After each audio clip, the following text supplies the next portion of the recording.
Travelog Berani Bangkit dibawakan khas kepada anda oleh Asri Ahmad Academy.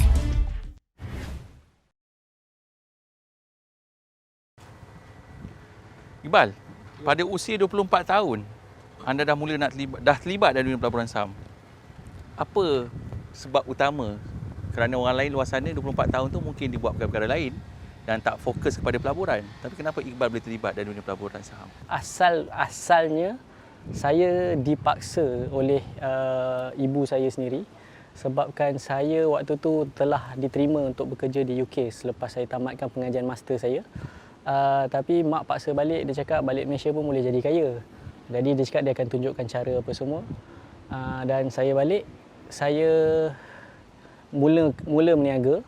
Lepas tu ibu saya setiap pagi dia akan duduk kat meja makan, kiri kanan laptop. Dan dia akan tiba-tiba je dia akan yes macam tu tau. Jadi kita macam heran lah apa dia buat kan, tiba yes kan. Dia cakap lepas dah 1,000 hari ni duit dapur. Jadi macam kita macam 1,000 duit dapur, bukannya di kampus pun kat belakang tu kita makan kan, ayam goreng juga. Jadi daripada situ mak tunjuklah cara macam mana nak terlibat dengan saham, dan daripada situ saya mula berkenalan dengan Tuan Haji Asri. Saya masih ingat satu ketika dulu yang mana Iqbal berada di luar negeri. Ada, saya percaya, bercuti dan ada aktiviti bersukan hoki di luar negeri, di London tak salah saya masa tu. Betul. Dan ketika itu Iqbal buat satu posting di Facebook sambil bercuti tapi dapat hasil 17,000 dalam pelaburan saham.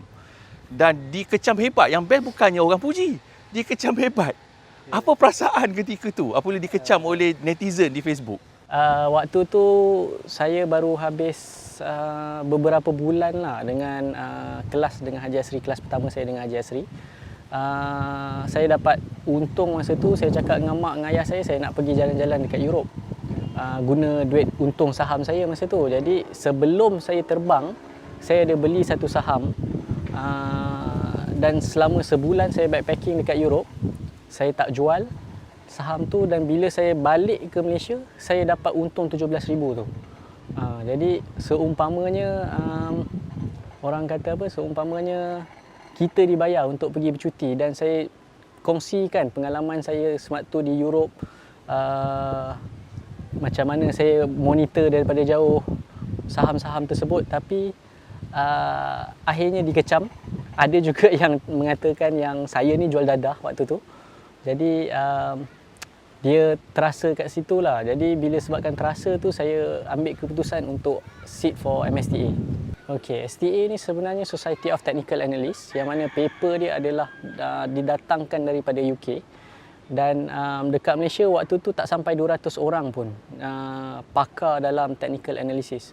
Jadi saya cakap dengan Haji, daripada saya terus kena kecam, saya nak buktikan sesuatu, dan saya ambil paper MSTA tu. Dan bukan kali pertama saya, orang kata apa, bukan first try lah, saya terus lulus. Saya ambil masa sikit sebab saya berniaga. Jadi masa saya tu agak lari. Jadi kali kedua baru saya lulus MSTA saya.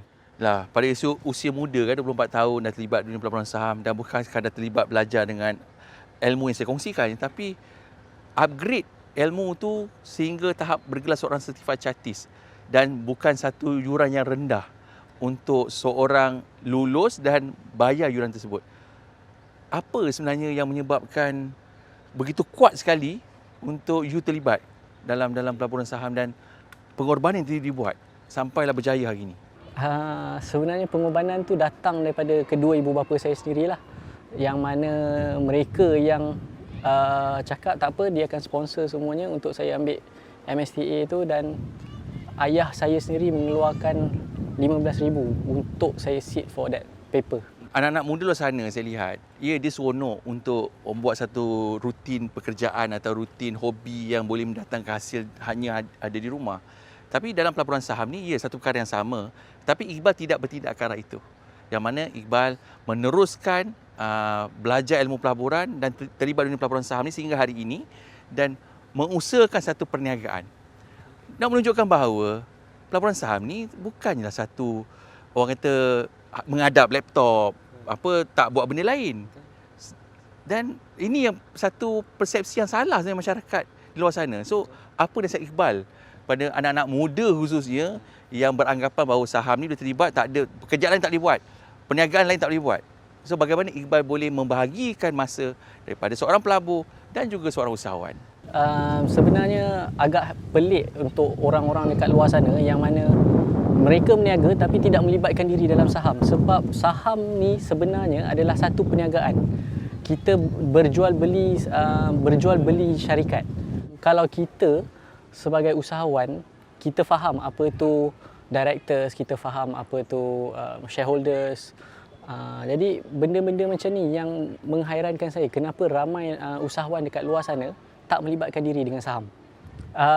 Antara sebab kenapa saya terus-menerus ikut Tuan Haji Asri sebenarnya sentiasa ada perkara yang baru saya akan belajar daripada beliau. Jadi setiap kali kelas yang saya ikuti dan setiap kali saya berjumpa dengan Haji, pasti ada ilmu-ilmu yang baru yang dikongsikan oleh Haji sendiri. Jadi sebabkan itulah saya rasa sangat-sangat Haji ni dia sangat-sangat unik lah. Dia sentiasa ada ilmu-ilmu baru yang dikongsikan. Jadi daripada situlah yang kita boleh cakap meningkatlah ilmu, maka meningkatlah kita punya pendapatan. Sebab tu sebenarnya bila kita datang sini, kita lihat apa yang berlaku di Bandar Aceh. Satu perkara yang memberi pengajaran dan hikmah kepada mereka yang faham apa yang Allah cuba tunjukkan. Jadi kita sebagai manusia biasa juga perlu lalui, dan seperti Iqbal sendiri ada dugaan dan cabaran. Tapi hari ini Iqbal bangkit dan alhamdulillah dengan izin Allah berjaya dalam apa yang Iqbal lakukan. Begitu juga dalam kita memilih satu syarikat pelaburan yang kita buat. Kita kena faham perniagaan yang kita laburkan. Dan kenapa kita labur terhadap syarikat yang kita inginkan. Mesti ada sebabnya. Kan? Sebab kita bukan beli nombor. Ramai beranggapan pasaran saham ni ibarat berjudi. Yang mana kita hanya memiliki nombor yang naik dan turun, sedangkan di sebalik naik dan turun tersebut terdapat syarikat di sebaliknya. Dan syarikat yang kita laburkan ni seperti mana Iqbal berniaga yang Iqbal dah kongsikan tadi. Perniagaan adalah perniagaan dan pelaburan saham juga adalah perniagaan. Sebab itu kita kena faham perniagaan yang ingin kita laburkan. Cuma seronok pelaburan saham ni, kita tak payahlah jadi, orang kata jadi CEO, kena fikirkan pekerja-pekerja kita kan. Cuma kita hanya jadi pemegang saham dan biarlah orang yang ahli dalam perniagaan tersebut, orang kata run the business. Jadi kita tompang hasil daripada perniagaan dia. Disebabkan saya sebenarnya sibuk dengan bisnes yang saya jalankan, jadi cara saya berkongsi semula adalah dengan cara yang orang kata melabur secara santai. Orang yang bekerja, orang yang berniaga, yang sibuk, tak ada masa. Jadi saya lebih suka berkongsi tentang ilmu-ilmu ni kepada orang-orang yang macam ni. Sebab saya sendiri bermula dengan modal hanya RM5,000.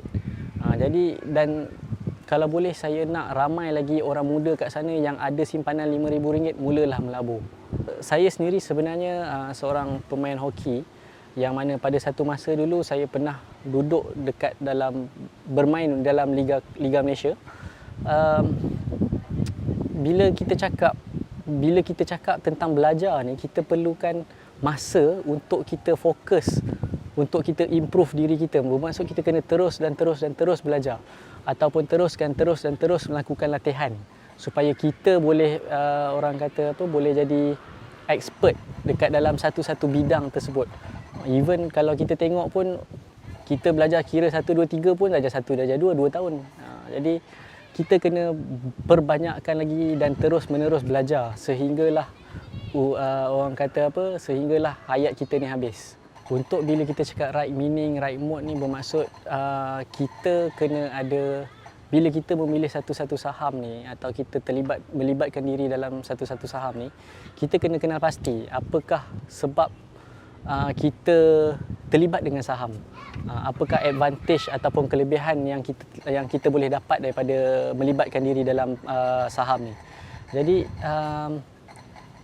sama juga dengan kalau kita pilih sesuatu syarikat, kita mesti tahu syarikat tu buat apa, bisnes apa kelebihan syarikat tu. Jadi itulah yang kita tekankan, right mode, right meaning bila kita terlibat dalam saham tu. Okey, baik. Untuk anak muda dekat luar sana, mulalah terlibatkan diri dengan saham daripada anda melibatkan diri dalam pelaburan-pelaburan yang kita tidak tentu hala tuju dia. Jika anda berasa takut dan skeptikal, cubalah mula dengan orang kata modal 2 atau 3 ribu. At least kita buka dulu akaun CDS, kita letak, laburkan sikit duit. Jadi bila kita hilang tu duit tu, tak adalah kita terasa sangat hidup kita tu. Jadi mulakan dengan modal yang kecil, mula melibatkan diri dalam saham, mula yakin dengan ilmu. So pergilah belajar dengan guru yang betul seperti Tuan Haji Muhammad Asri sendiri. Sebenarnya Iqbal beruntung sebab saya percaya di sebalik kerja Iqbal hari ini, pasti ibu bapa yang menyokong untuk terlibat dunia pelaburan saham, betul? Ya, betul. Dan saya tahu juga yang saya difahamkan sebenarnya Iqbal tak berminat untuk kembali ke tanah air pun. Betul. Ingin bekerja dan membuat urus perniagaan di London.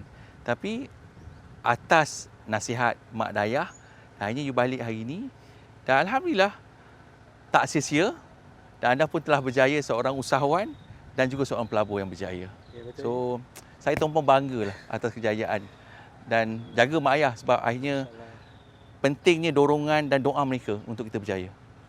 Right? Jom, mari kita